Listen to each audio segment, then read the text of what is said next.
Bien, bonjour à tous, je suis Aurélien Pirot, maître de conférence à l'école d'urbanisme de Paris. J'ai été recruté quand les Journées Grand Paris ont été créées par Daniel Béard. Alors je voudrais commencer par avoir une pensée pour lui.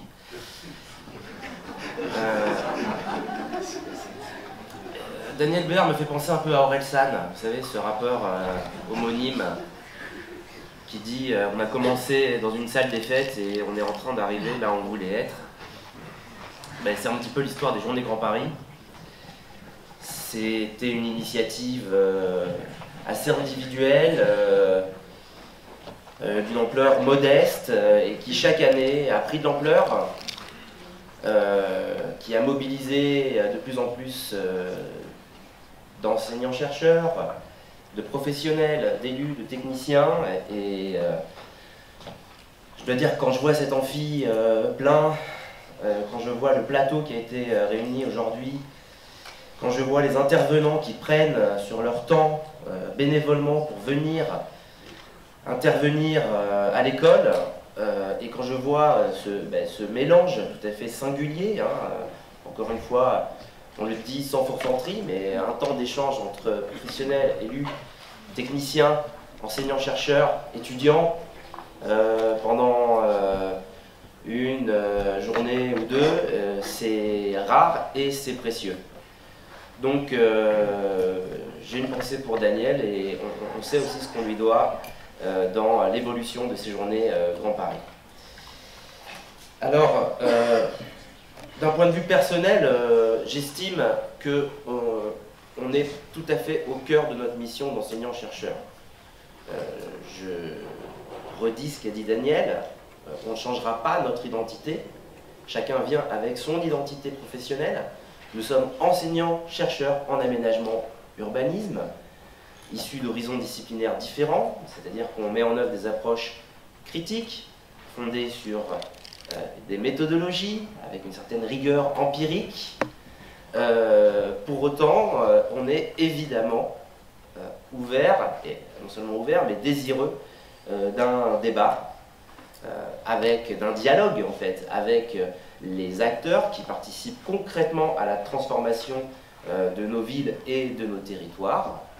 Et moi, je fais partie de ceux qui pensent que c'est une démarche qui est fructueuse pour tout le monde. Mais il ne s'agit pas, encore une fois, de changer ce que l'on est. On vient chacun avec des points de vue situés, on est positionné. Dès lors qu'on est lucide sur ces positionnements et les biais qu'ils impliquent, je pense qu'on peut avoir un débat particulièrement ouvert et bénéfique pour les différentes parties mobilisées dans le cadre des journées Grand Paris. Donc non, contrairement à ce que dit un grand ami de Daniel Béard, Christophe Guilluy, il n'y a pas de complot académique contre ceux qui interviendraient dans la vie réelle, qui transforment, qui agissent, qui mettent les mains dans le cambouis, dans la transformation des villes et des territoires. Bien au contraire, tous ces moments d'échange et parfois même de confrontation sont utiles et précieux. Alors, j'ai parlé de Christophe Guilluy, ça tombe bien, puisque l'un des objets des journées, comme l'a rappelé Daniel, c'est d'arriver à mettre un peu de complexité, un peu de nuance pour éclairer des mutations rapides, profondes, difficiles à saisir. On a non seulement peu de recul temporel, ça c'est très clair, mais on a aussi une multiplicité d'enjeux. Et précisément au moment où on est face à une complexité croissante, à la fois des territoires, des pratiques, des métiers, eh bien on voit émerger depuis quelques années des lectures extrêmement simples, pour ne pas dire simplistes, assez binaires, assez caricaturales. Les gagnants, les perdants, les métropolitains, les périphériques, les urbains, les périurbains. Je crois que c'est l'un des objets de ces journées, d'essayer de forger avec vous, qui êtes présents, des clés d'analyse et de compréhension peut-être un peu plus nuancée. Alors là aussi, on va être modeste, hein, on est d'accord, on est modeste. Et en même temps, c'est quand même très ambitieux, c'est d'apporter un petit peu de complexité, de recul et de mise en perspective de ces mutations. Alors aujourd'hui, on va parler donc, de ces démarches d'appel à projet, et notamment de la plus emblématique d'entre elles, hein, Inventons la métropole du Grand Paris, mais, et je fais là aussi un appel à Daniel et aux autres, j'espère qu'un certain nombre d'autres enjeux qui sont tout aussi métropolitains et structurants pour l'avenir, je pense à la question sociale et à l'accroissement continu des inégalités socio-spatiales dans notre agglomération, je pense à la question migratoire, qui n'est pas une question ponctuelle, qui va se poser pendant 50 ans, et donc il faudra inventer une métropole du Grand Paris accueillante et solidaire. J'espère que ces enjeux seront aussi abordés dans les prochaines journées Grand Paris, peut-être plus tard, hein, mais je pense qu'il ne faut pas les oublier, hein, même quand on va rentrer dans la mécanique assez technique de ces appels à projets pour essayer de les éclairer, de les remettre dans leur contexte. Alors, voilà, j'en ai fini avec ce préalable. Je passe maintenant à quelques mots introductifs de cette première session, voilà, qu'on a appelé finalement, bon, on a beaucoup hésité sur le titre, hein, mais c'est une session finalement assez classique dans sa formulation, c'est peut-être la plus académique, puisqu'il s'agit de s'interroger sur l'histoire et la géographie des sites.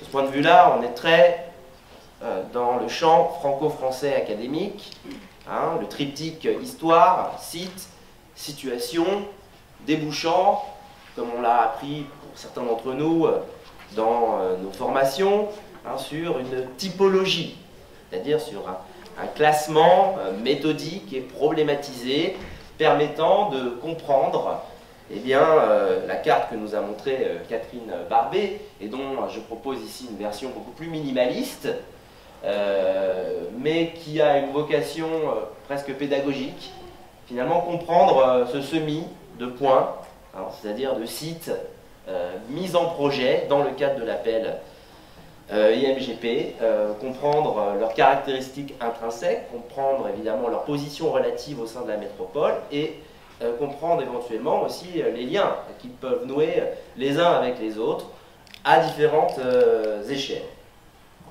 Alors, bon, là encore quelques éléments hein, qui seront développés par les participants de la table ronde que je vais présenter dans 5 minutes, mais je vous propose quelques points introductifs très rapides.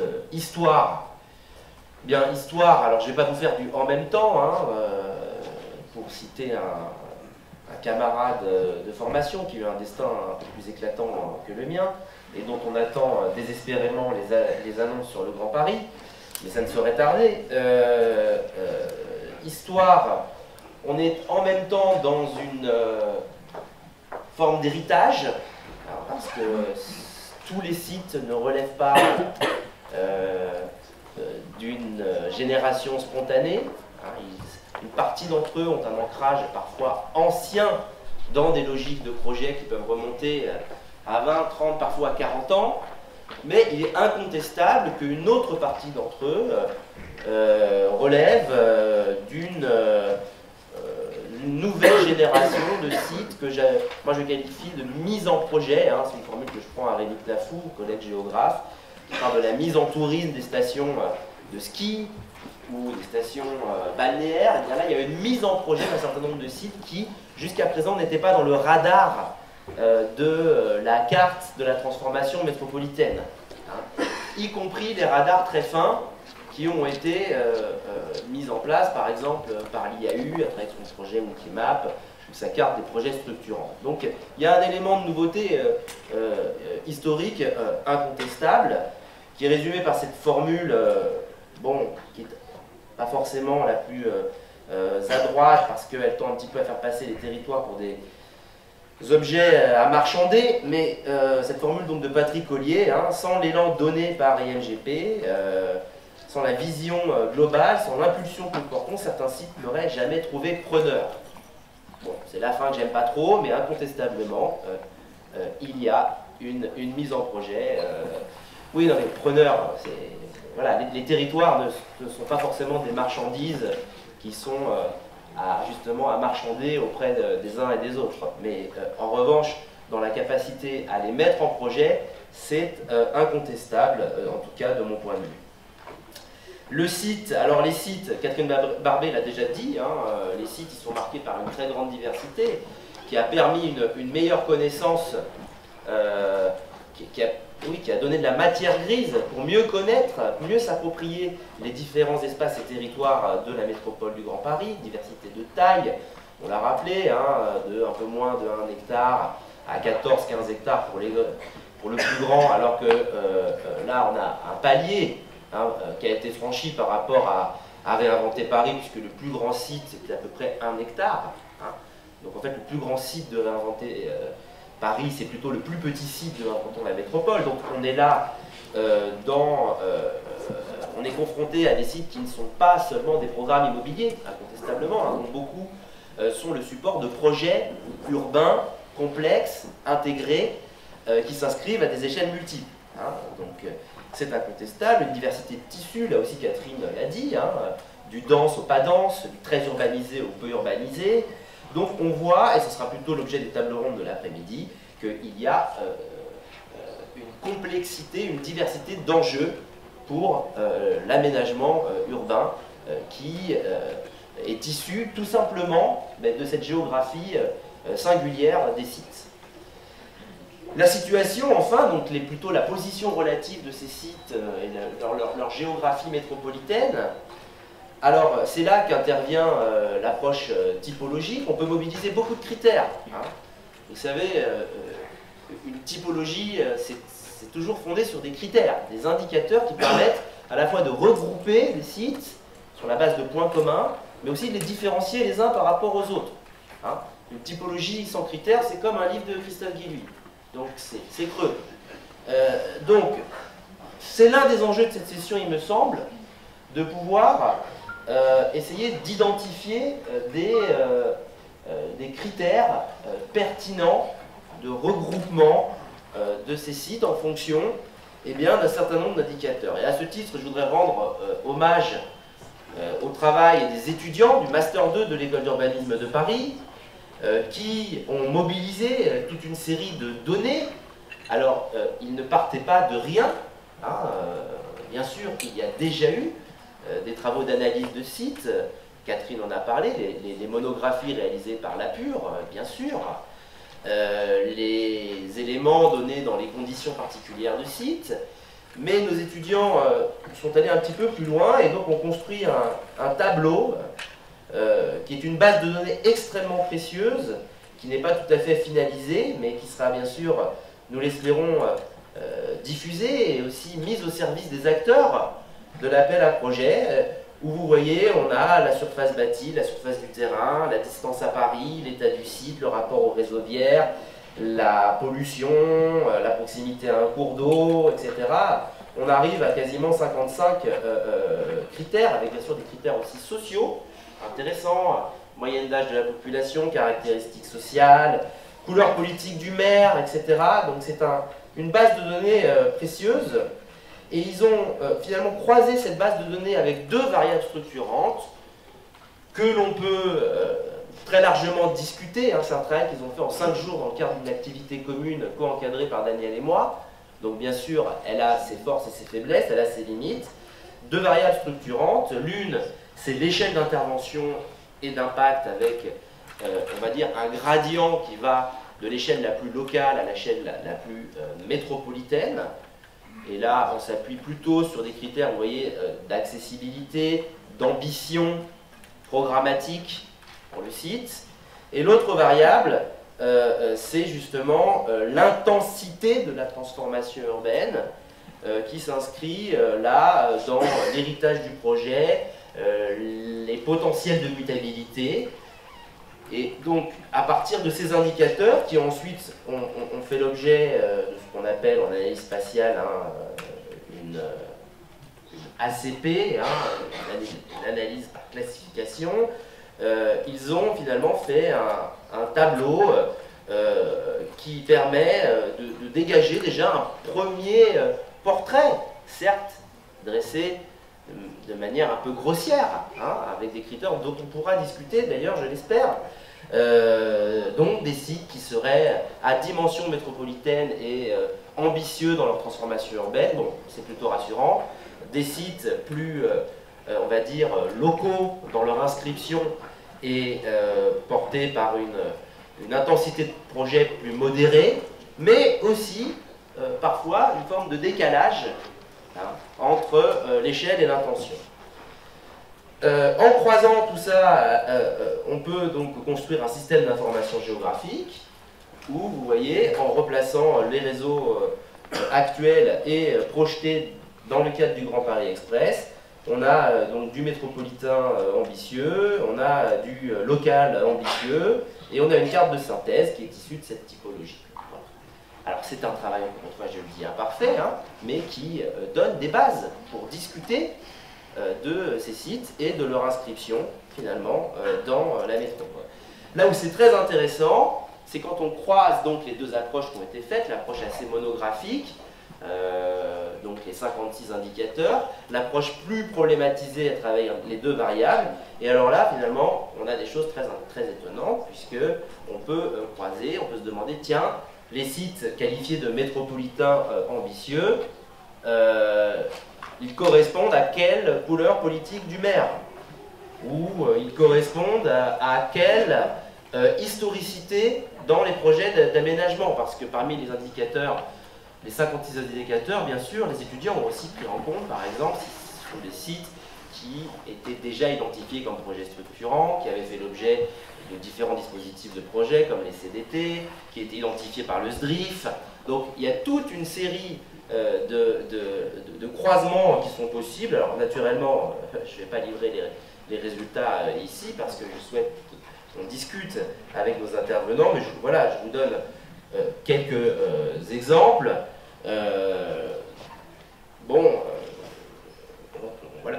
Par exemple, si on croise avec la couleur politique, eh bien, les projets métropolitains ambitieux seraient, et je mets un conditionnel, bien sûr, portés plutôt par des maires de droite, hein, vous voyez, et les projets à inscription plus locale seraient portés majoritairement par des maires de gauche, avec une forte composante, dans tous les cas, des maires du Parti communiste français, qui sont de moins en moins représentés dans la carte politique de l'agglomération, mais qui, vous voyez, sont bien représentés dans la carte, en revanche, des interventions et des projets urbains. Je crois qu'il y a là matière à réflexion.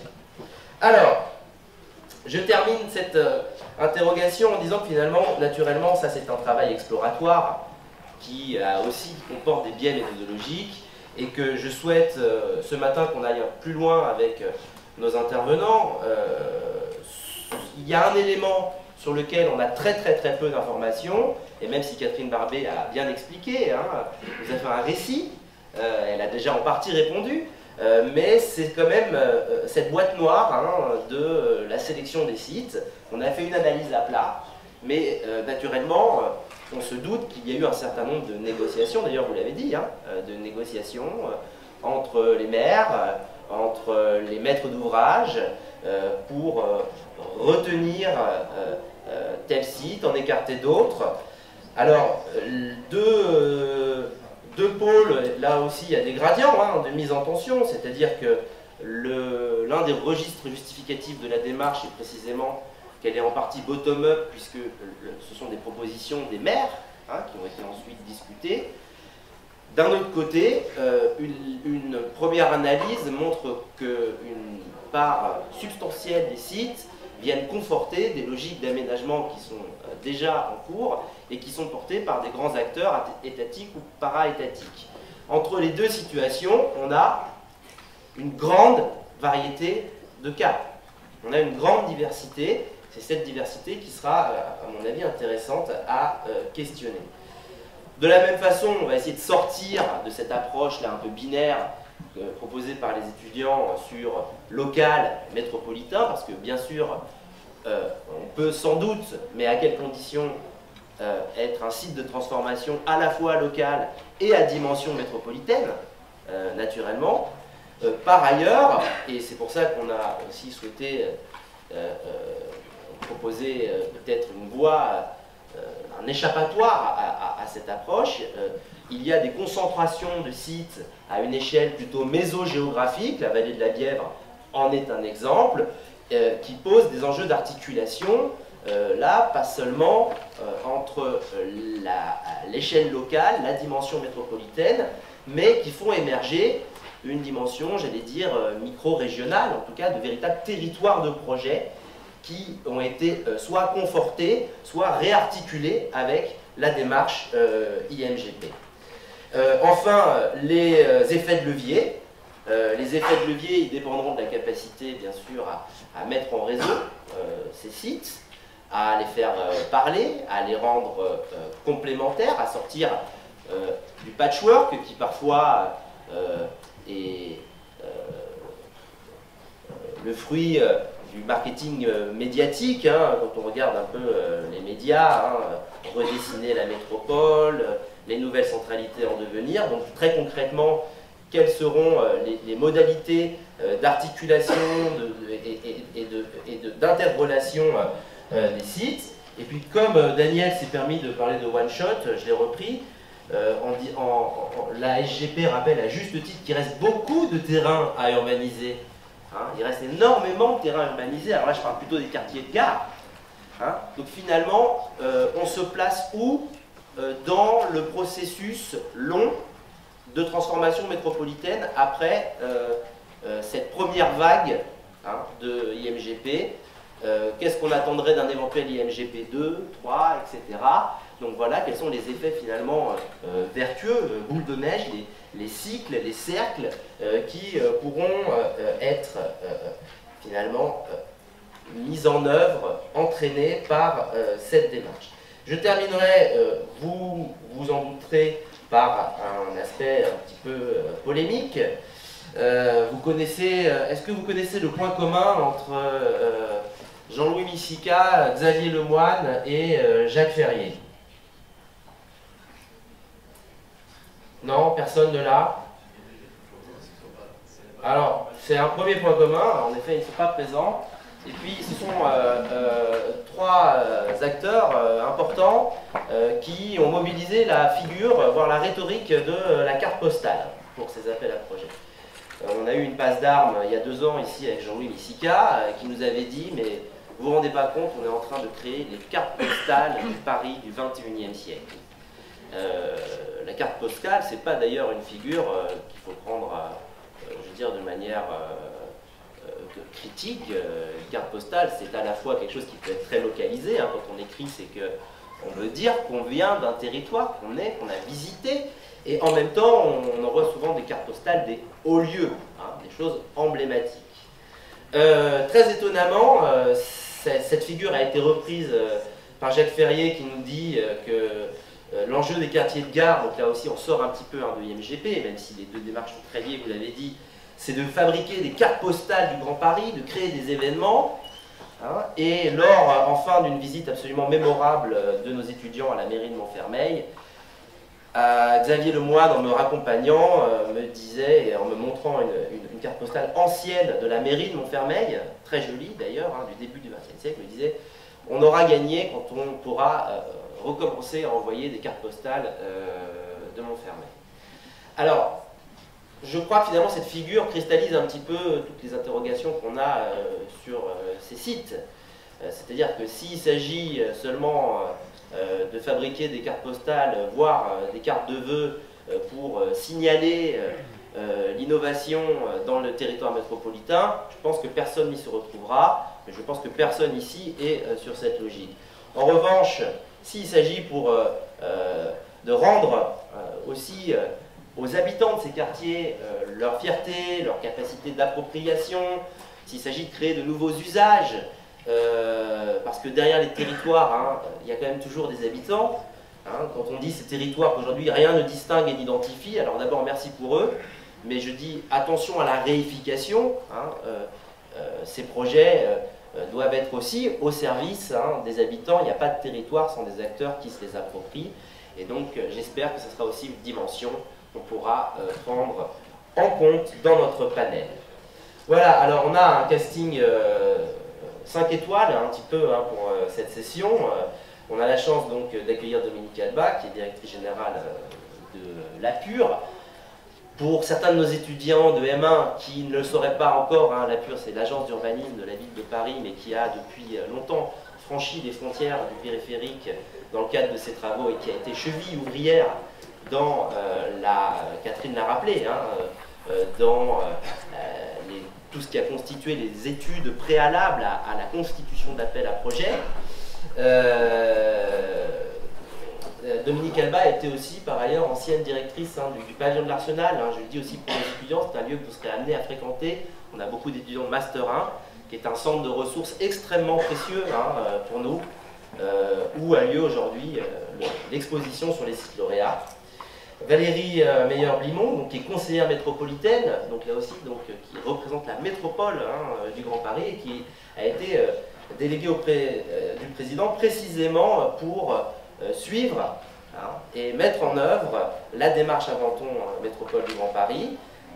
Et puis ensuite, un temps d'échange avec Jean-Yves Le Billonnec, qui est maire de Cachan, mais qui est aussi président de la conférence des projets de la vallée scientifique de la Bièvre, et c'est aussi donc à ce titre qu'il viendra parler de l'articulation possible entre les sites IMGP et le projet de développement territorial économique de cette vallée scientifique, vous savez, en plein développement, et il le fera dans peut-être un dialogue, un échange avec François Loscheider, qui, outre ses fonctions, est le coprésident du conseil de gestion de notre école d'urbanisme de Paris.